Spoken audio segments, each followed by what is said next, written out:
આદરણીય શ્રી આર પાટીલ સાહેબ અને સાથે ખોડલધામ ટ્રસ્ટ કાગવડના ચેરમેન નરેશભાઈ પટેલ, આદરણીય શ્રી મૌલેશભાઈ ઉકાણી, સિસ્ટર ઉમિયા ધામના ચેરમેન શ્રી આદરણીય શ્રી લવજીભાઈ બાદશાહ અને અગ્રભાગમાં ઉપસ્થિત તમામ મહાનુભાવોને ભરતભાઈ બોગરાને, પટેલ સેવા સમાજના સૌ સાથીઓને જેટલા અભિનંદન આપો એટલા ઓછા છે.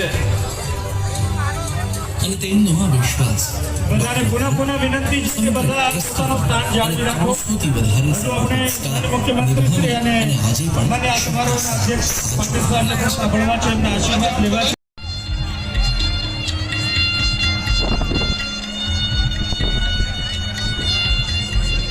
આદરણીય મહાનુભાવો મંચ પર